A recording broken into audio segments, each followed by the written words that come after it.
Vai deixando o povo entrar. Deixar que os nossos amigos aí estejam entrando. Nós já vamos começar daqui a pouco a nossa conversa aqui com o apóstolo Luiz Hermínio. Calma que estão entrando ainda. Vai falar. Tenho certeza que vai ser uma bênção muito grande, um tempo precioso preparado pelo Senhor. Temos plena convicção, plena certeza que as pessoas que entrarem aqui serão muito abençoadas.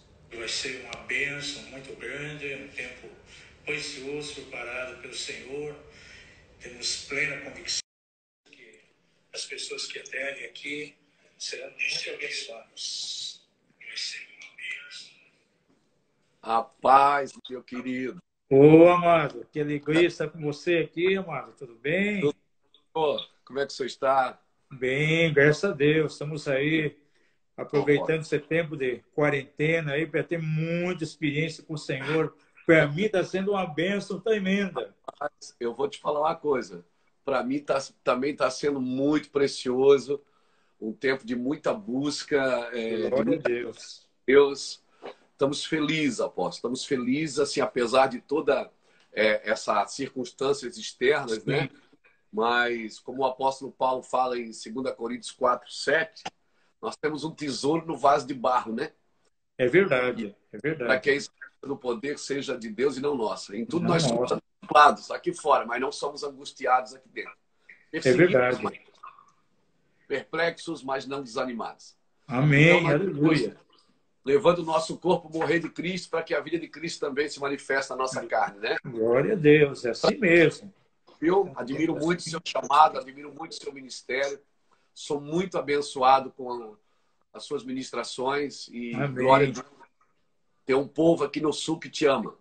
Eu sei disso. Nas nossas escolas, sempre nós temos pessoas aí do Mevan, inclusive da Amém. liderança, né?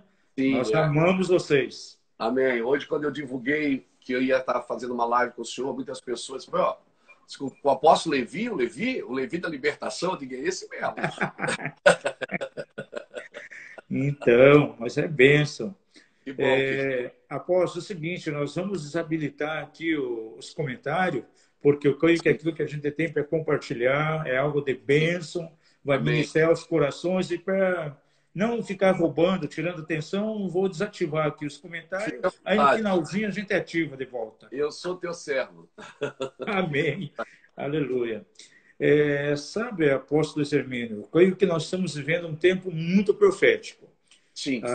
Por mais que muitas pessoas, até alguns ministérios, né, estão declarando que toda essa questão aí dessa epidemia, pandemia, né, veio com uma surpresa, pegou todo mundo de surpresa. Mas nós que olhamos desde uma ótica profética, e o ministério do Amado também é muito profético, né? Todos os ministérios que têm uma sensibilidade profética estão entendendo claramente que isso não vem de surpresa, né? Não.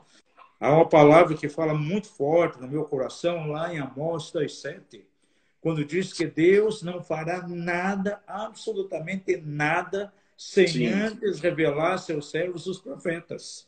Sim. E os homens e mulheres de Deus na Bíblia, todos eles tinham uma sensibilidade profética muito grande. Por exemplo, quando Deus ia enviar o dilúvio, falou com Noé e pediu para construir a arca, né? Com Abraão, quando vinha a destruição de Sodoma e Gomorra, Abraão tinha uma sensibilidade profética e Deus falou com ele, vou destruir. Sim. Com Jonas foi a mesma coisa, né? Foi a destruição de Nínive. Então, Deus sempre tem essa direção. E uma das coisas, apóstolo Hermínio, que assim me chama muita atenção é a maneira tão singular pela qual Deus revela seus planos, seus propósitos. Então, pelo menos a mim e para muitos homens de Deus, isso não veio assim como uma surpresa. Sim. Nós temos uma ligação muito forte com o Centro Mundial de Oração. Eu coordenei aqui na região sul a Trilha Mundial de Oração do AD 2000. Então, muito atrelado com o Centro Mundial de Oração, que era dirigido lá pelo Dr. Peter Wagner, né? Um pouco antes de ele passar para a Glória, né? Ele passou toda a direção para o apóstolo Chuck Pierce, da Glória de Sião. E a Trilha Mundial de Oração, ela mudou o nome, passou a se chamar Esferas Globais, e ficou, então, atrelado à glória de Sião. E, por incrível que pareça, no mês de setembro do ano passado, Deus colocou uma palavra muito forte no coração desse profeta, que testificou muito conosco. Ele falou que a verdadeira Páscoa nós estaríamos celebrando em 2020.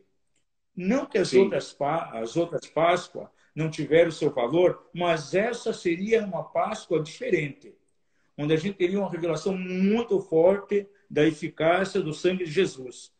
E ele profetizou o seguinte: essa Páscoa vai ser diferente das outras. Ela vai ter um sentido real. E algumas coisas acontecerão a nível de nações, uma grande praga virá, e os meses de fevereiro, março e abril serão meses tenebrosos. Há algo que vai varrer as nações, um abalo muito forte. Olha, nem se falava em coronavírus, nada, mas Deus colocou no coração dele. Aí ele profetizou também o seguinte: a partir dessa Páscoa de 2020, assim que ela terminar, vai começar um novo tempo. Glória a Deus. A pedra que virá não será um grande problema, mas o realinhamento econômico vai ser mais crucial do que a própria pedra. Ele profetizou o seguinte: assim que for celebrado a Páscoa, esse contingente de mortes que haveria por essa praga vai diminuir, mas de maneira mais acentuada naquelas nações que têm valorizado o sangue de Jesus. Sim, e ele colocou, então, como um novo tempo. Agora, isso foi em setembro, né, do ano passado. Nem se falava em coronavírus. Então, Deus dá um aviso muito grande. Sim. E eu creio, amado, que nós estamos numa hora assim, muito especial. Que nós temos que estar assim, alinhado com o coração de Deus de maneira tremenda. Sim, eu comparo, apóstolo Levi, eu comparo o profético muito ao estilista de moda.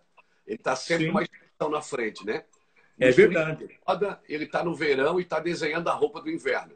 Exatamente. Ele está sempre numa estação na frente. E quando ele mostra o desenho, não faz sentido. Por quê? Você está no verão de 40 graus e ele mostra um casaco de pele que ele está desenhando para a próxima estação. Ele já está vendo a próxima estação, está ditando a tendência da próxima estação, e é muito comparativo aos profetas de Israel, né? Quando Israel vem, eles diziam, vai ficar mal. E todo mundo dizia, você é louco, como é que vai ficar mal? Não tem como ficar mal. E quando estava mal, eles diziam, vai ficar bem, Deus vai restaurar, Deus vai fazer tudo como precisa ser feito. Então, eu louvo a Deus, eu tinha ouvido já alguém falar sobre essa profecia que o senhor está falando, muito forte, e realmente nós estamos vivendo dias assim, que são dias que para mim têm sido muito claros. Assim, é como se Deus estivesse chamando a atenção, como aquilo que os judeus chamam de techuvá, trazendo de volta algumas coisas. Né? Nós estamos, Deus deu um break, meteu o pé no freio, parou a economia do mundo, parou o mundo. E há um mês atrás, apóstolo, quando a gente estava ministrando num culto online, que já não podia fazer culto, no meio da reunião, e pedi, assim veio no meu espírito, jejum. E aí a gente falou jejum. E eu olhei para a câmera assim que estava me filmando e disse, senhor presidente da República, proclame um jejum. Nós somos cristãos evangélicos, se a gente proclamar, a nossa igreja vai jejuar, nossos irmãos vão jejuar, mas o senhor é uma autoridade magna aqui dessa nação. Declare um jejum e o senhor vai ver esse vírus recuar. Eu estava vendo o índice hoje aqui, que do dia 12, do dia do jejum para cá, do dia da Páscoa para cá, que foi o dia do jejum, na realidade, dia 4, né? Sim. Que foi o jejum, começou a diminuir a mortandade aqui no Brasil e em muitas partes do mundo. Eu acredito, né, que nós estamos vivendo num tempo singular. Num tempo singular. Também Deus está chamando a atenção da gente.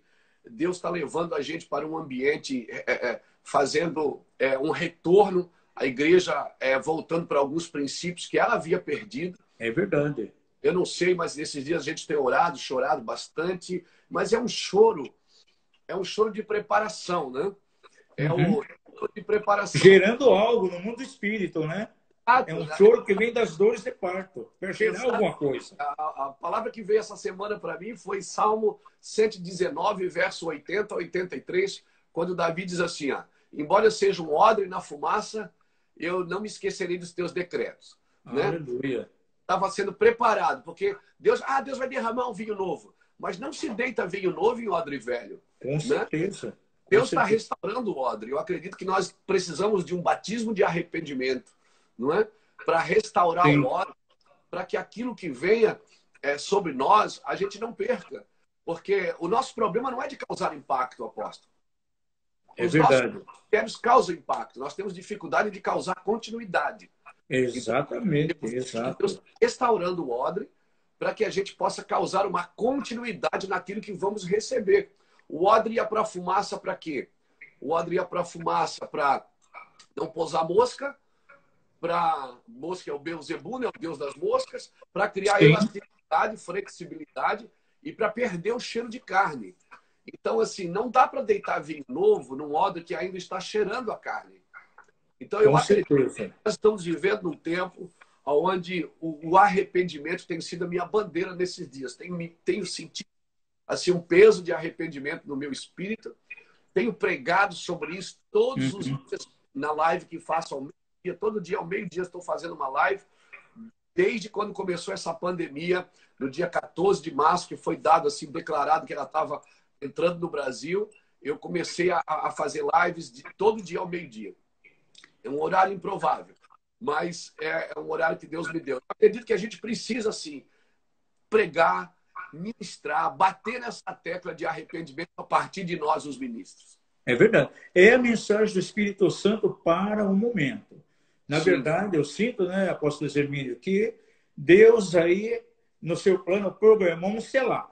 É um tempo de selar. É um tempo de nós pararmos, reconsiderar os nossos caminhos, principalmente como liderança e uma conversão total à pessoa de Jesus. Né? Eu tenho pautado sempre aqui com os irmãos, tanto aqui do ministério como da igreja, nas lives, eu tenho falado muito isso, né?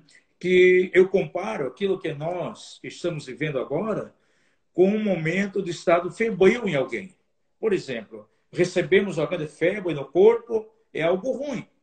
Né? Sim. Nós não nos sentimos bem, tem o calor no corpo, dor de cabeça, tudo. A nossa visão é de que é algo ruim. Sim. Mas, no entanto, é uma indicação que algo não está bem no organismo. Há um foco de infecção, o qual nós temos que tratar.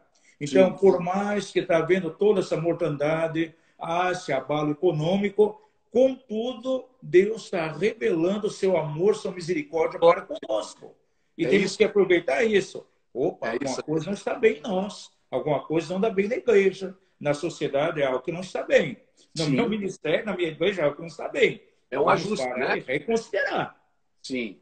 Não é verdade? Então, assim como a febre, ela tem um aspecto ruim, mas o seu lado bom, porque vai indicar. Então, isso aí... A dor sinaliza que algo está fora do padrão no corpo, né? Exatamente. Os nossos órgãos estão em desordem. É verdade. Então, sinalizador. E é tão interessante porque as pessoas ficam ligando para a gente perguntando assim, ó, Pastor Luiz, foi Deus que mandou essa praga ou foi o diabo? Eu digo, meu filho, a Bíblia diz que Jesus é o cabeça do principado e da potestade. Exatamente. Ele não é o cabeça da igreja, ele é o cabeça de todo o principado, de toda a potestade. Potestade, sim. Até o diabo é o diabo de Deus. O diabo só faz o que Deus permite. O diabo é verdade. Ele não é o regente. Exatamente. O regente é o pai. O regente é o todo-poderoso. O diabo é um agente. É um agente que... eu fico pensando assim, quando Deus mandou Moisés para libertar o povo, em Êxodo capítulo 7, Deus disse assim, Moisés, eu te envio e diga para Faraó deixar meu povo sair para que me sirva. Sim. Aí Deus disse assim, porque eu estou indo endurecer o coração de Faraó para que não deixe meu povo sair. É verdade, sim. Aí eu pergunto, Deus, veja bem, Senhor, o Senhor está me mandando orar por uma coisa que o Senhor vai na frente impedir? Peraí, está mandando ir lá? Ele mandou Moisés falar com o faraó e disse, eu vou lá endurecer o coração dele. Porque nesse momento, o que Deus está promovendo, eu vejo, apóstolo Levi, se eu estiver errado, o senhor me corrige, eu vejo que Deus está promovendo justiça. O Brasil está gerando um filho chamado Justiça. E vai nascer. Isso. Vai nascer. Não adianta. Né, o pessoal fala da Globo. A Globo pode fazer o que quiser. Os jornais podem falar o que quiser. Todo mundo pode dizer o que quiser. Pode se levantar A, B ou C. Comunismo. Pode se levantar a esquerda. Pode se levantar o que for. É Deus que está comandando. Exatamente. Exato. É o Senhor que está fazendo todas as coisas. Cabe a nós, como igreja, nos arrepender para termos autoridade para interceder nas regiões celestiais. Esse é o caminho mesmo. Eu estava lembrando aqui, apóstolo Hermínio, muito bem, Ezequiel capítulo 14, onde há uma revelação tão forte da justiça de Deus, e aí fala que o povo... Ezequiel 14. Então, o povo andava afastado da justiça de Deus. E como Deus agia, então, para trazer o povo novamente a um caminho de justiça? Há 4 expedientes ali que Deus usava. Primeiro, a terra vomitava os moradores através de guerra. Era suscitado guerra. E de onde vinha? Das mãos do Senhor. Outra coisa que aparece ali, o corte do alimento. Cortarei o báculo de pão, haverá fome. Mas para restaurar os princípios de justiça. Sim. Aí fala também que viria o desequilíbrio ecológico. Sim. Através de furacões, erosões. Então, você vê que Deus está atrás dessas coisas. Então, a fome, né? O desajuste ecológico, as guerras.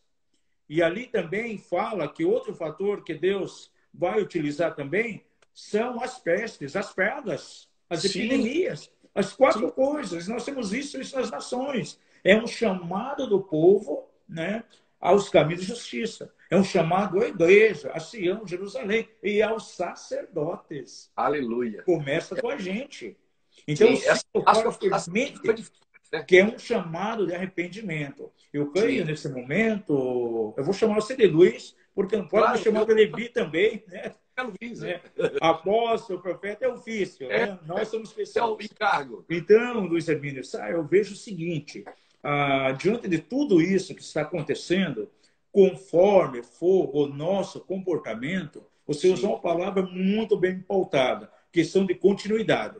Veja, nós estamos aí nessa quarentena, está todo esse fator econômico, as mortes, que está iminente diante de nós.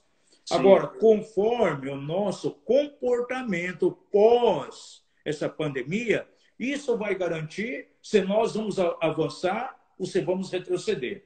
Veja a questão da Páscoa, por exemplo, né? Lá em Êxodo 12. Os próximos 40 dias depois da morte dos primogênitos foi crucial. Agora, o comportamento da nação foi negativo, não estava alinhado com aquilo que Deus queria. Ao invés de avançar para as promessas, para a terra da promessa, avançar na vontade de Deus, houve, na verdade, pelas atitudes deles, um retrocesso. Aquilo que poderia ser 40 dias ficou 40 anos. Ou nós vamos poder acelerar um propósito de Deus, ou nós vamos estagnar. Depende do nosso comportamento, principalmente como liderança. É um chamado muito forte ao arrependimento. Sim. Sabe, amado, o Espírito Santo me ensinou muita coisa nesses dias de quarentena. E algumas coisas que nós temos que pautar no ministério. Eu sempre tenho dito aqui aos irmãos aqui do ministério, né? Meu filho, que é pastor aqui na igreja também, eu tenho dito a ele o seguinte, pós essa pandemia, o mundo, a sociedade não será mais a mesma. Não será. A igreja não será mais a mesma. Não. Os ministérios não poderão ser mais os mesmos. Não dá mais para andar na movimentação sem alicerce. Exatamente. E algumas coisas que Deus está mostrando assim, de uma forma muito grande. Por quantos anos ministérios, de repente, endeusavam os templos? Sim. Né? Para muitos líderes, o ministério de sucesso era aquele que tinha uma arrecadação altíssima no mês, um templo suntuoso, e ele, de maneira egoísta, feliz por ministrar lá para 4, 5 mil pessoas. O que Deus fez? Mexeu em tudo isso. Agora, a gente vai na igreja para transmitir um culto ali, é só a gente sozinho, sem ninguém, e o pessoal ali que cuida da questão de mídia ali. Só. E apóstolo Levi, nós temos falado o seguinte: o ministério que priorizava Deus e a família perdeu só o movimento. Sim. O ministério que priorizava o movimento está perdendo tudo. E tem que mas tem a oportunidade de voltar para casa e restaurar algumas coisas, porque o movimento, há um tempo e um modo para todas as coisas debaixo do céu. Há um tempo e um modo. O tempo determina o modo, né? E quando o Senhor ele assume, eu vejo assim, não é que Deus perde o controle, mas tem horas que Deus entrega o homem às suas próprias paixões. Tem hora que Deus entrega o homem, ele entrega a geração às suas próprias... Ah, é isso que vocês querem? Vocês querem comer carne? Então comam, mas vocês vão comer até sair pelo nariz. Vocês querem isso? É isso que vocês querem? É esse presidente que vocês querem? É essa liderança que vocês querem? É esses falsos profetas que vocês querem? Então tome, é isso que vocês vão ter. Porque a pior coisa que pode acontecer a um homem é quando Deus entrega ele para si mesmo, né? Então, agora, quando Deus diz assim, não, agora não deu, stop, agora é comigo, né? Deus deixou o faraó, Deus deixou o Egito crescendo, Deus deixou... Chegou um dia que Deus disse, ó, Moisés, vai lá porque eu tenho ouvido o clamor do meu povo e tenho visto a opressão dos opressores. Sim. Deus tinha que fazer duas coisas naqueles dias. Justiça para um povo e juízo para o outro. Exato. Tinha justiça para um povo que estava clamando e juízo para um povo que estava oprimindo. Verdade. Então, nesses dias, a mão de Deus está praticando justiça para quem o busca e juízo para quem oprime. Juízo e justiça estão na casa de Deus, né? Justiça com certeza, está lá. Comece pela casa de Deus. São os fundamentos do seu trono. Então, eu vejo, apóstolo, que é exatamente isso. Depois de 50 dias depois de Páscoa, vem o Pentecoste, né? Sim. Jesus fica 40 dias na terra. 40 dias na terra. Depois ele sobe. Quando ele sobe, ele fala, olha, fique na cidade até que do alto seja revestido de poder. A Bíblia diz que tinha umas 500 pessoas ali. Só 120 permaneceram. É verdade. Ficaram ali no máximo uma semana ou 10 dias. Eles não ficaram mais do que esse tempo no cenáculo orando. E tinha 500 e foi baixando para 480 e foi 400 e foi baixando, só ficou 120. Porque nós temos dificuldade de continuidade. Nós temos a palavra de Deus, eu fico imaginando, e quando eu falo disso, eu penso num homem chamado Noé, que recebeu uma palavra e por 100 anos trabalhou de uma forma tão justa que o seu comportamento condenou o mundo. A Bíblia fala em Hebreus que Noé, tendo uma instrução divina, ele foi instruído, divinamente instruído, dizendo, Noé, constrói um barco. A Bíblia diz que Noé, tendo sido divinamente instruído, obedeceu e construiu um barco para salvar a sua família, uma arca para salvar a sua família, na qual condenou o mundo. Aí eu pergunto, Deus, Senhor, o Senhor não me permite nem julgar o mundo, como é que um homem pode condenar o mundo? Pode condenar o mundo com o seu comportamento. Exatamente. O seu comportamento denuncia o que está errado. Então, se uma igreja de arrependidos, uma geração de arrependimento, vai condenar tudo que está fora do padrão. O padrão, se eu quero condenar esse prédio que está torto, eu tenho que construir um reto ao lado. Porque exato. Só o reto condena o que está torto. Eu não preciso apontar o dedo. Por isso que essa pandemia, apóstolo Levi, eu vejo que ela tem muito a ver com o tratamento pessoal de cada um, não é? Eu creio também. Está tratando de mim para me poder ter autoridade para, de alguma forma, poder ajudar meus irmãos. Então, nós temos hoje, parou o movimento, né? Parou o tempo, diminuiu, como o senhor falou aí, as arrecadações, mas espera aí. O que é que nos movia? Porque só tem poder para nos parar aquilo que nos move. Exatamente. É o dinheiro que me move. Quando o dinheiro acaba, eu paro. Mas se não é nada que me move, se não é a pessoa, não é os aplausos que me move, não é a plateia que me move, o que me move é uma palavra do Senhor, genuína, um evangelho sadio. Então, só tem de poder para nos parar aquilo que nos move. Se exatamente. Nós temos, né? Eu estou dizendo aqui no Sul, aqui nas minhas lives, que a igreja ela não está de férias, ela está de plantão. Verdade. Estamos de plantão. Aleluia. Nunca tivemos. Aleluia. Plantão Aleluia. como estamos agora. É verdade. E eu tenho absoluta certeza que toda essa questão aí vai nos levar a uma fé dinâmica. Chegamos a um tempo, como corpo de Cristo, como liderança, não pode ser mais aquela fé teórica. Eu estava falando com Não, minha esposa há dias atrás. Agora nós vamos ver qual o ministério que move por fé e aquele que tinha simplesmente uma teoria sobre a fé. gostei disso. Se nós vamos estudar, apóstolo, as Escrituras, nós vamos ver que os grandes milagres de Deus aconteceram exatamente nos momentos de crise, de dificuldade. Então, a Sim, dificuldade e a crise é o cenário, a atmosfera propícia para os milagres de Deus. Então, eu creio que pós-pandemia, vamos entrar numa dimensão tão explosiva de milagres, claro, os que sim, creem, e vamos ver a mão sobrenatural do Senhor agindo. sim. A Glória, igreja vai entrar por uma série de milagres tremenda, porque glória vamos a ter que Deus. depender do Senhor. Eu creio Queira ou nisso. não queira, há um abalo econômico. Eu Não tem creio. como fugir disso. Né? E nós vamos ter que depender exatamente da graça de Deus, É, dos milagres do Senhor. e o senhor que trabalha muito na área de restauração, de libertação, né? Eu admiro muito essa forma. A gente tem muito trabalho assim aqui no Mevan. Os irmãos, eu chamo os irmãos aqui de caça-fantasma. Os caça-fantasma. Isso é tremendo, né? Eu estava falando isso hoje de manhã, que a unção do Senhor, ela precisa estar firmada numa verdade absoluta, né? Com Numa certeza. verdade absoluta de Deus. Então, o ambiente da unção, ele revela a nossa natureza, não é? O ambiente da unção revela a nossa natureza. Por isso que o Senhor apartava, quando ele queria usar alguém, ele sempre apartava primeiro, Sim. sempre separava primeiro, para essa pessoa viver um tempo de solitude, né? Jesus foi para o deserto, o povo foi para o deserto, Elias foi para o Querite, né? O próprio Paulo foi para a Arábia. Então, sempre a gente é separado para ter um encontro com a nossa realidade, para ter um Exato. encontro com a nossa vida real, né?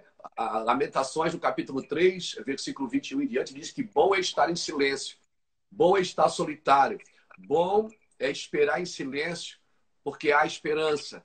Ele está sempre trazendo uma solitude. Não se trata de solidão, né? Solidão é Uhum. quando abandona, mas solitude é quando você se abandona para ficar com alguém, quando você se É. abandona os seus propósitos para obedecer a Deus. Então, nós temos falado, apóstolo Levi, que as nossas mensagens na internet, a gente tem falado de 3, 4, 5 anos para cá, que nós vamos começar a fazer coisas pequenas que movimentariam coisas grandes. Sim. Temos falado que Deus ia mexer na nossa movimentação, que Deus ia, como uma pedra na funda, no estilingue, ia puxar a gente para trás, para quando Uhum. soltasse o casco mais, seria mais avassalador.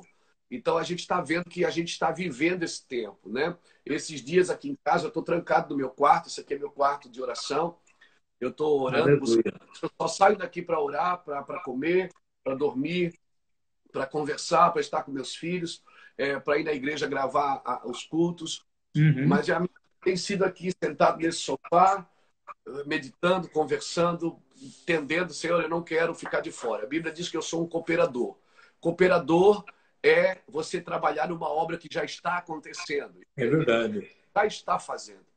O Senhor já está fazendo. Né? A obra do Senhor, nós somos cooperadores. A Bíblia diz que nós somos lavoura de Deus, né? E edifício de Deus. 1 Coríntios 3,9 diz que nós somos lavoura. Né? O que promove uma boa lavoura é uma boa semente. O que promove um edifício seguro é os seus fundamentos. Então eu vejo que Deus está fazendo isso com a gente. Está edificando o nosso ministério. Eu estou muito feliz, eu estou tendo cada encontro aqui com a minha realidade e dá vontade de sumir. E eu tenho pedido isso ao Senhor. Senhor, eu não quero ser só um pregador. Eu não quero só ir pregar. Eu não quero mais só ir numa festa da igreja.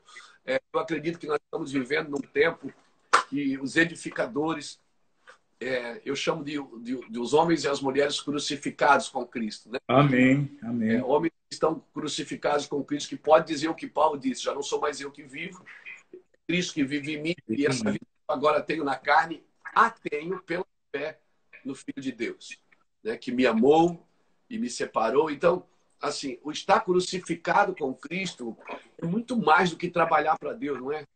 é muito mais do que ser pregador, é muito mais do que pastorear a igreja, estar Verdade. conectado com Cristo, porque nós podemos estar junto, apóstolo. Nós podemos andar junto, nós podemos viver junto, nós podemos ter unidade, nós podemos ter comunhão, mas o Senhor não me chamou para andar junto, Ele me chamou para ser um. Ele disse, Amém. seja um. Porque a gente pode andar junto e não ser um. E não sei não, E só verdade. existe um lugar que nos une, é a cruz. É a cruz. O único lugar que nos une é a cruz. Então, tem gente que trabalha junto, mas não é um. Tem famílias que vivem na mesma casa juntas, mas não são um. Né? Então, eu vejo que Deus São está divididos, né? Deus está promovendo não só eu ficar em casa, mas eu ser um. Né? Eu nunca tive, por exemplo, o privilégio de sentar com o senhor e conversar, assim como nós tivemos lá na Polônia, lá em Na Katowice. Polônia, né? Lá tivemos um tempo junto, foi muito bom. Mas, assim, hoje eu estou tendo relacionamento, conversas com pessoas que a gente não via tempo, não conversava tempo, cada um no seu quadrado, cada um no seu quadrado, todo mundo trabalhando, todo mundo funcionando, e Deus parou todo o funcionamento. Eu acho que Deus tem um propósito de nos tornar uma igreja nessa nação, tornar um corpo vivo nessa nação. E eu estou muito feliz com isso. Então, apóstolo, eu vejo o seguinte, dentro de uma ótica espiritual, né? Todos nós, nossos ministérios, a nossa preocupação é a retificação dos muros da nação. Nós temos orado, nós temos trabalhado por isso há anos. No entanto, estávamos como nos dias de Neemias, Sim. trabalhando no muro, mas separados uns dos outros. Aí o que acontece? Vem toda essa pandemia, é o toque do chofar do Senhor. Opa, tem que se unir. Tem que se unir. Se une. Vamos estar juntos. Vocês estão trabalhando no muro, mas separados. Chegou o momento de unir. E a hora que tocar a trombeta, vocês se unirão e eu vou pelejar por vós. Não é mais que nós vamos pelejar. A partir de agora é o Senhor. E nós temos que entender esse chamado tão profético do Senhor agora. Uma das coisas que eu achei assim tão linda foi, né, o presidente aceitar aquilo que você mandou com relação à questão do jejum. Sim. E ele, de imediato, como foi lá em Nínive, né, partiu do rei, ele já estabeleceu o jejum, tocou a trombeta a nível nacional e, de repente, começou a aparecer pastor de todo lado, até aquele que nem se cumprimentava com o outro, que se encontrava no aeroporto, fingia que não conhecia, porque não queria falar. De repente, não queria falar com ele, né? De repente, todo mundo junto, um grande altar de arrependimento foi levantado naquele domingo de jejum, pegou aí todas as classes evangélicas, pegou aí os católicos, né? Todos os segmentos, até aquele que era um contra o outro, e um grande altar de arrependimento foi levantado. Eu creio que ali foram milhões de pessoas, né? Superou até o Descende. Eu creio que o Descende foi lá, uma assembleia de adoração, uma coisa assim, mas ali não. Foi um tempo de arrependimento. E quando essas assembleias solenes de arrependimento são colocadas diante de Deus, algo acontece como resultado, pastor. Porque a terra toca o céu. E eu tenho absoluta certeza, quando a terra toca o céu toca a terra. Acabou. E muitas coisas já começaram a acontecer aí. Exato. Glória a Deus. Eu acredito nisso. Eu estou muito encorajado, sabe, apóstolo Levi? Estou muito encorajado. Estou tendo, como eu disse, vários encontros com a minha realidade, assim, de olhar para dentro de mim e dizer, Deus, isso está errado, eu preciso melhorar nisso. Eu preciso melhorar naquele outro. Eu acho que ano passado eu estava na selva do Peru. Uhum. Nós temos um trabalho lá no Peru e foi muito interessante porque a gente tem um barco lá, você desce de Lima pega outro avião até Iquitos, depois pega um barco e não tem. De Iquitos você só chega de avião ou de aéreo. E eu estava lá 7 dias. E quando eu cheguei, descemos lá, me deu uma dor nesse ombro. Uma dor terrível neste ombro, mas terrível. E eu não conseguia fechar os dedos. Estou dentro da selva, 6 dias para voltar para casa ainda. Eu estava comprometendo toda a expedição. Nós estávamos em 13 pastores. E aí comecei a tomar analgésico para poder dormir da dor. Quando eu cheguei fui em Itajaí, fui num ortopedista, um irmão amigo aqui, uma pessoa amiga. E aí Chegou lá e ele disse, ó, Luiz, você está com uma tendinite de algum esforço repetitivo. Depois fui ver que era do microfone. De tanto segurar o microfone, a gente, quando está com o microfone na mão, esquece, né? Começa a pregar e É verdade. paixão e começa a apertar o microfone, começa a tensionar o ombro, começa a tensionar tudo. Ponto. Ele disse, olha, eu vou te receitar uma osteopatia, fisioterapia, mas vou ter que te dar uma injeção para dor. Vou te dar 3 injeções, uma hoje, amanhã e depois. Eu disse, ok. E aí, eu disse, vou tomar uma hoje? Ele falou, já estava tirando assim para tomar a injeção. Ele disse, não, não, tire a calça. Eu disse, não, doutor, mas está doendo aqui. Ele disse, não, mas você vai tomar a injeção aqui nas suas nádegas. Eu disse, ok. Aí eu me segurei na mesinha para tomar a injeção. Rapaz, e enquanto ele preparava a injeção, eu segurei assim, abaixei a calça um pouco para tomar a injeção. Veio em mim a palavra de Deus, assim. A palavra de Deus só veio em mim nessas dores, assim. Deus fala com você pela dor. E eu sou muito chorão. Quando eu sinto assim que Deus me pegou por dentro, eu choro. Agora imagina a cena. Eu com as calças baixas, o médico com a injeção na mão. E eu chorando. Ele olhou e disse assim, ainda brincou, disse, ô pastor, fica tranquilo, não vai doer não. Eu disse, não, eu estou aqui sentindo o amor de Deus, a presença de Deus. Deus está falando comigo. Ele segurou a injeção de lado assim e disse, Deus está falando com você? Eu disse, está falando comigo.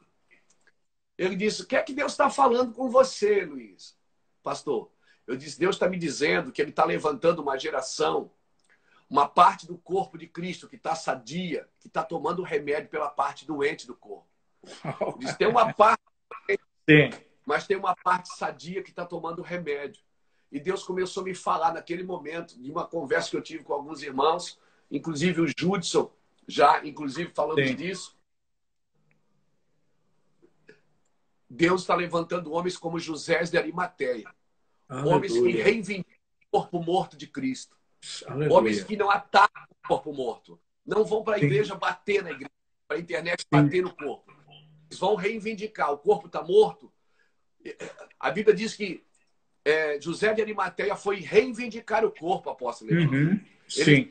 Pilatos, dá o corpo para mim. Enquanto o corpo estava vivo, fazia milagres, multiplicava alimentos, prosperava, né, dava oferta, todo mundo amava o corpo. O dia que o corpo morreu, não ficou ninguém.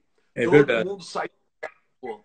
E Deus me disse assim, eu estou levantando homens que estão investindo no corpo morto de Cristo. Glória homens a Deus. Que no corpo morto. E aí eu fui começar a estudar o que José de Arimateia fez. Primeiro, ele reivindicou o corpo. Segundo, ele lavou o corpo. Ele e Nicodemos lavaram o corpo. Lavaram com a palavra. Nós lavamos o corpo com a Bíblia. Depois ele perfumou o corpo. Ele botou especiarias no corpo. Fala da unção. E depois ele envolveu o corpo num lençol de linho fino. Linho fala de justiça. Isso.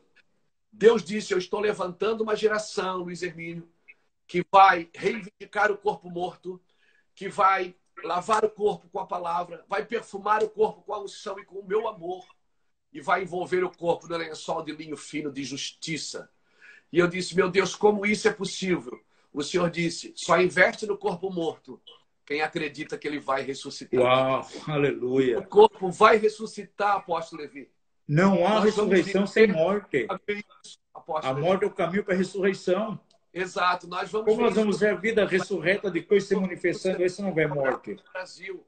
Nós vamos ver isso na nossa nação, a igreja do Brasil, os jovens. Agora, aleluia. Os jovens saiam para que os adolescentes ministrem, para que as crianças chorem. Os sacerdotes precisam chorar entre o alpendre e o altar. Por isso, nós convocamos todos os apóstolos, todos os bispos, todos os pastores. Amém. Todos concordamos os homens, com isso, sim. Povo, pastores, líderes de ministérios, líderes de louvor, para um batismo de arrependimento desse Amém. lugar. Nós sim. precisamos desse lugar. Porque nós precisamos ver com os nossos olhos. O corpo do Brasil está ressuscitando. Essa verdade. Que eu falou no começo dessa live. Eu acredito nisso de todo o meu coração, apóstolo. Amém. Todo o Amém. meu coração. Acredito que a partir da Páscoa nós vamos perseverar até Pentecostes. Nós vamos ver a glória de Deus. Vamos perseverar. Não vai se repetir conosco aquilo que aconteceu com o povo de Israel, que teve que retroceder e na verdade, é caminhar 40 anos para alcançar aquilo que poderia alcançar nos 40 dias seguintes. Glória a Em nome de Jesus, nós declaramos, nós decretamos que com a Igreja do Senhor, aqui no Brasil, em tantas nações, não vai acontecer isso. Vamos avançar no propósito de Deus. Aleluia. Que coisa linda que está acontecendo, apóstolo Luiz. A unidade que o Senhor está trazendo é na base da humilhação, do quebrantamento. Sim, não é unidade autoconvergente para a minha visão, para aquilo que eu creio, não. É no arrependimento, é olhando para a cruz. Sim. Que coisa tremenda. Como o Senhor está tratando com a questão de egoísmo. Glória a Deus. Eu peguei há dias atrás aí, né, acerca de Leviatã, o rei do soberbo. Leviatã está sendo destronado nessa época aqui de coronavírus na igreja, na liderança. Aleluia. Olha, estamos entendendo que precisamos uns dos outros. Glória a Deus. Que coisa tremenda Deus está fazendo em meio à liderança da igreja do Brasil. É tempo de humildade. Se não há humildade, muitas vezes Deus vai operar para nos levar à humilhação. Que alguém pode ser humilde por sua espontânea vontade, mas se ele tem um coração soberbo, muitas vezes tem que passar por algo para experimentar humilhação. E eu tenho certeza que alguns estão sendo humilhados no Brasil, para se juntar com os já humildes, para estabelecer um trono de humildade na nação. Amém. E o Senhor bem vai operar. Deus é uma obra do Senhor. Mas é a ordem do nosso Pai. O que é que Jesus diz? Claro. Aprender de quem? Ele manda aprender com quem? Com ele que é humilde e manso de coração. Jesus é o nosso modelo. Eu sou humilde de coração. Como é que eu posso aprender com Jesus e me tornar soberbo e prepotente, dono de si mesmo, viver uma justiça própria? Eu não posso. O Senhor está nos dando uma oportunidade, apóstolo Levi. Muito grande. Muito grande. É uma oportunidade muito grande que está sendo dada. Glória a igreja, a liderança. Glória a Deus. Com muita certeza, nós cremos nisso sim. Glória então, todo orgulho está caindo por terra. Verdade. Em nome só de Jesus. Quem pode destronar Leviatã é o Senhor, né? Exatamente. É só Deus mesmo. Né? Derrubar esse principado, em nome de Jesus. Leviatã, Mamon. É verdade. E olha, essa pandemia, esse período de quarentena, como está tratando com essas áreas, gente? Glória a Deus, apóstolo. Né? Eu gosto de ouvir o senhor falar de libertação. Fala aí, por favor. Então, uma coisa que eu tenho visto, assim, você sabe que a gente tem viajado bastante aqui, ministrando no Brasil inteirinho, né? Nos últimos 12 anos aí, a gente teve em 30 e poucas nações ministrando. E uma coisa que eu vejo que está acontecendo, não só no Brasil, mas em muitos lugares, está havendo um tempo de transição ministerial.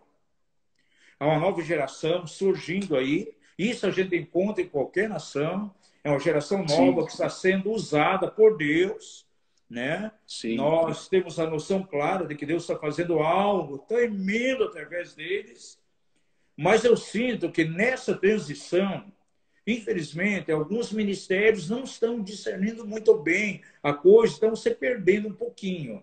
E eu creio que o Espírito Santo está trabalhando no sentido de reconectar essas gerações, né? Eu sou um dos conselheiros do CAB, o Conselho Apostólico Brasileiro, né? Nós estamos aí com 29 apóstolos, profetas, Neuza Choca, Valnícia faz parte desse grupo, tudo. E uma das últimas reuniões a gente está conversando justamente sobre isso.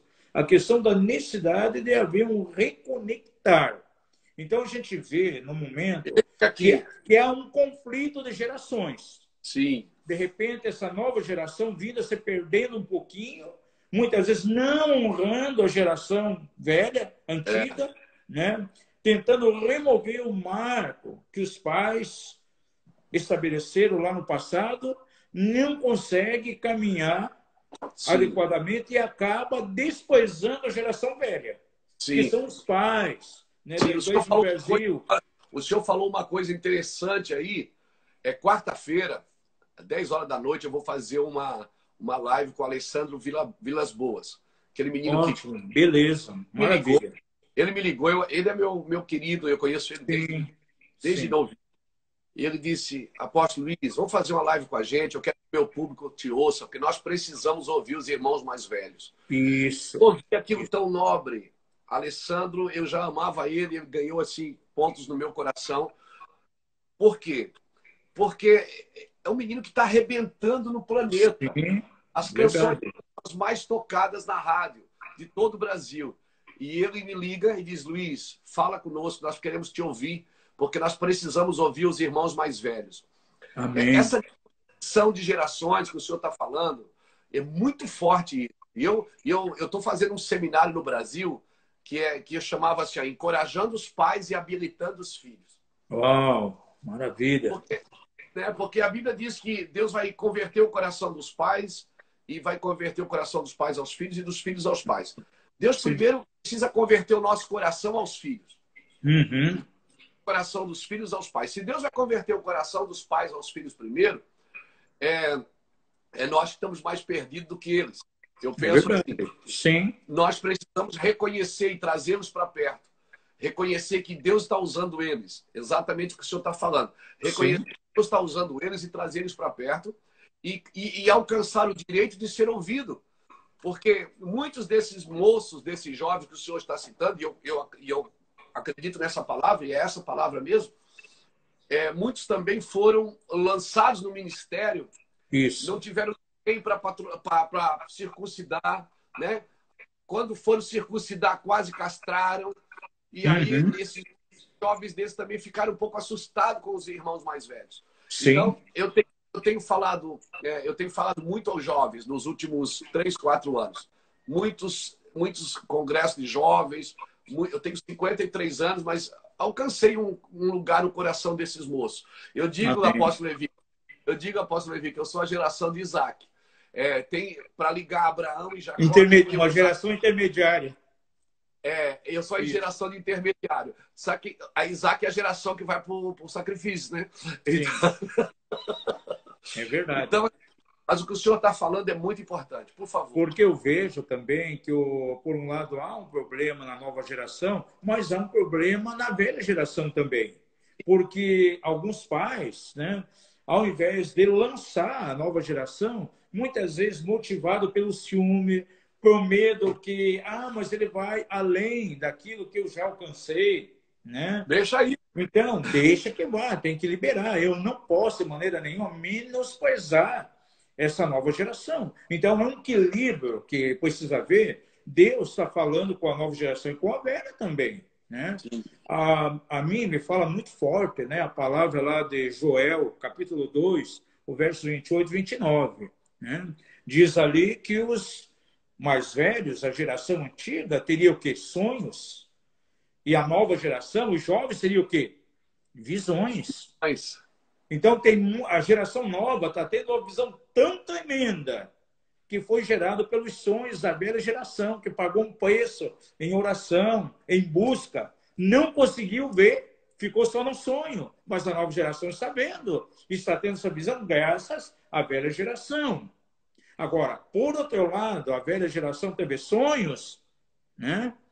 Não viu a concretização no ministério dele, mas está havendo na nova geração. Ele tem que entender isso. Nós não podemos esconder. Tem que deixar que vá mais além. Davi com a cabeça atrás, apóstolo Luiz. Eu estive lá, sim. É Davi com a cabeça de Golias na mão. Exatamente. Pegando... Saul não perguntou quem era Davi. Ele perguntou quem é o pai desse menino. Ele não perguntou quem era Davi. Saul perguntou assim, quem é o pai desse menino? Porque se o filho arranca a cabeça de gigante, o pai deve ser uma coisa tremenda. Né? É verdade. Saul não perguntou quem era Davi. Davi parou assim com a cabeça de Golias na mão. Saul perguntou, menino, de quem você é filho? Ele não perguntou quem era Davi. Sim, né? Quando Deus mandou ungir Davi, ele não mandou Samuel, ele não disse vai na casa de Davi, ele disse vai na casa de Jessé. Porque se na casa tem pai, ela atrai a... É verdade. É verdade. A casa tem pai, quando os meninos funcionam, o pai é honrado. É verdade. E o grande problema que nós vemos muitas vezes... A casa só não é honrada quando não tem pai, quando ela só tem dono. Isso é um cuidado que precisamos ter, né? Sabe que alguns anos atrás eu estava na Coreia, em Seul, e estava lá na igreja David Michaud, né? Igreja poderosa, quase 1 milhão de membros, ministério tremendo. E ele é o discipulador, agora não tanto, porque já está bem idoso, né? Mas ele foi o discipulador do César Castelhanos. Né? E alguém chegou ao David e disse assim, poxa, você não tem um pouquinho de inveja, um pouquinho de ciúme santo do teu discípulo, César Castelhanos, que foi mais além, tem um maior número de discípulos do que você? Disse, não tenho o mínimo ciúme, pelo contrário, eu tenho muita alegria. Saber que um filho ministerial meu foi mais além do que a mim próprio. Então, é um sinal que eu pude alegar algo tremendo para ele. Ele foi mais além, isso me alegra. Agora, tem muitos pais da igreja, né, que muitas vezes eles ficam enciumados, não querem que uma pessoa vá mais além. Né? Paulo, por exemplo, impulsionava Timóteo, né? Foi bem mais além. Eliseu operou 14 milagres, ao tempo que Elias operou simplesmente, né, 7. Josué levou o povo lá para a terra. Moisés teve a visão, mas quem levou foi o filho. A matemática que eu faço é que Elias fez 7 e Eliseu fez 14. Os dois fizeram 21. É verdade. É verdade. Não, mas é isso mesmo. Esses dias eu estava ouvindo a live tua. Verdade, né, apóstolo? Eu estava ouvindo a live tua, você falou de 2 ministérios que têm sido conselheiro teu. O José Rodrigues, né, eu tenho ido ministrar lá no MCM, né? Eu conheço ele há muitos anos já, né? Tem sido 3, né? Assim, isso. São 3 irmãos mais velhos. Isso. 3 cabeça branca. Eu lembrei de 2, o Haroldo Walker, dele, e qual o terceiro? É o Haroldo Walker, que é o cabeça branca, que cuida Isso. Conheci o pai dele. A família Walker, né? A família Walker teve muita influência no meu ministério. É o Dan Duque. O Dan Duque, lembrei agora, sim. Com ele eu também tenho um momento que é amanhã, inclusive amanhã eu não vou poder. Mas toda semana eu não falo inglês, mas eu tenho um rapaz que a gente conversa. E o pastor José. Eu conheço ele. Então, me converti em 78, né? E comecei em 79, a família Walker. Eles me ajudaram muito. Principalmente o velho, né? O velhinho lá, que já partiu para a glória, o John Walker. Cristóvão, o Haroldo também. Já teve muita comunhão com eles. Amo eles demais. Sim, são irmãos muito queridos, né? As literaturas que eles traduziram aqui no Brasil têm muita visão. Eu tenho as apostilas tudo ali datilografada. Eu tenho, mimeografada, no mimeógrafo, eu tenho todas elas aqui na minha biblioteca ainda. Mas eu vejo assim, Luiz, algo tão tremendo que o Senhor está fazendo aí, reconectando então essas gerações para cumprir o grande propósito de Deus. É algo maravilhoso que o Senhor está fazendo aí. Né? Eu creio, eu sou muito esperançoso pós essa pandemia que está aí. Eu creio que nós teremos aí um novo rumo como igreja, por mais que é todo esse tempo crítico, esse tempo de crise, mas eu, no meu espírito, eu estou muito animado. Eu estou vendo tanto o pastor se aproximando das ovelhas mais do que antes. Está lá mandando alimento o dia todo, né? Eu vejo alguns companheiros aqui, algumas pessoas aqui nos vídeos o tempo todo ministrando suas ovelhas. Gente, Deus está usando tudo isso por um tempo muito especial. Sim. Isso estava no coração de Deus. Amém, amém. Apóstolo Levi, eu estou muito feliz de poder fazer essa live com o senhor, de ter esse tempo. Eu vejo que nós já estamos aqui com 22 horas e 54 minutos. Isso. Nós vamos ter, deve ter uns 6 minutinhos aí. Isso. E eu queria dar minhas considerações, agradecer ao Senhor, né, por ter nos dado essa oportunidade. Amém, amado. Nossa, eu senti muito honrado também. Eu quero servir a mesa, apóstolo. Eu só quero Amém. Eu não tenho muitas ambições ministeriais. Eu só quero andar no lugar que Deus me deu para andar, né? Se Ele quer que eu ande aqui, é aqui que eu vou andar. Se Ele permite eu avançar, eu avanço. Se Ele manda Amém, isso mesmo. Mas eu quero agradecer muito, né? Eu considero muito o seu ministério, considero muito os seus amigos ministeriais, né? Como a doutora Neuza, Sim. como o Valnice Mulhões. Eu me converti lendo os livros da apóstola Valnice, orando a palavra de Deus. Tremendo. Né? Eu ainda não tive o privilégio de estar com ela, de estar com a doutora Neuza, já tivemos lá na Polônia, né? Já tivemos isso. Mas eu louvo a Deus por essa equipe maravilhosa que São irmãos muito queridos, muito simples. O que tem sido marcante nesses ministérios, que tem me chamado a atenção, é a humildade e a simplicidade deles. Glória a Isso Deus, tem sido marcante. Esse é o nosso coração. A obra de Deus é uma humildade complexa, né? Que ao mesmo tempo que é tão humilde, parece que é complexo, que parece que é tão profundo que a gente não vai alcançar. Mas é verdade. É muito profundo, mas ao mesmo tempo é muito claro, muito humilde. E nós estamos felizes de poder participar de tudo isso. Sim. A nossa geração, né? Eu estou com 53 anos, fiz agora em fevereiro. E você é bem jovem ainda. Eu que sou velho, 60 anos. Quantos 60. Anos? Você tá novo pra caramba, 60 anos. Tem muita coisa ainda para ver, né, pô? Ganha para queimar aí, homem. Então é isso, apóstolo. Obrigado por ter nos permitido falar, né, no seu canal, ter confiado na gente para poder... E na hora que quiser fazer novas para pautar alguns outros assuntos aí, vamos marcar.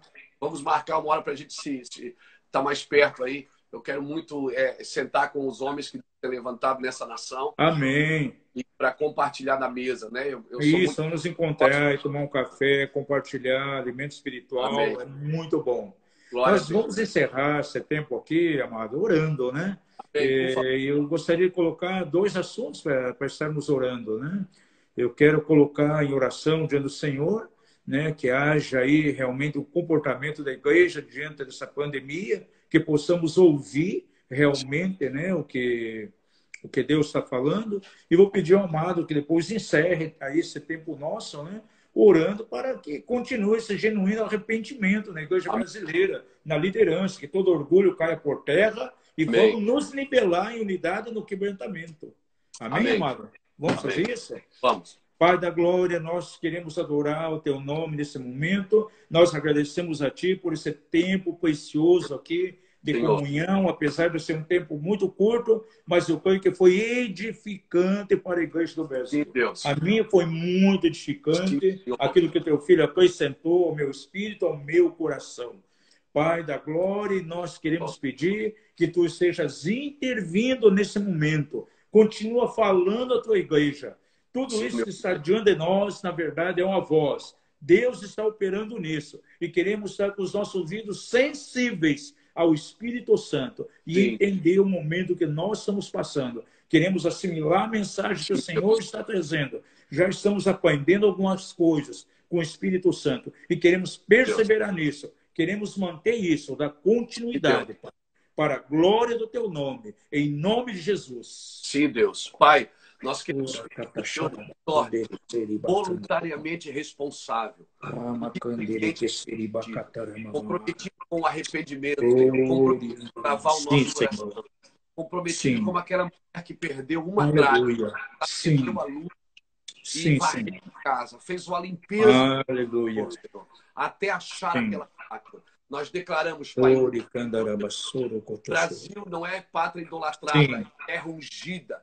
É verdade, declaramos. Senhor Jesus, um batismo de amor sobre nós para a tua glória. Que o nome seja glorificado. Obrigado pelo privilégio de compartilhar, Senhor, com a vida do teu servo, com a vida do teu filho. Que seja glorificado. Torna-nos invisível aos olhos do inimigo, em nome de Jesus. Amém, apóstolo? Amém, amém, amado. Obrigado aí por esse momento. Precisando de alguma coisa, estamos com as portas abertas aqui em Curitiba. Amamos você, beijo no coração, um beijo para todo o Mevan, em nome de Jesus. Amém. Deus abençoe. Paz. Paz. Amém.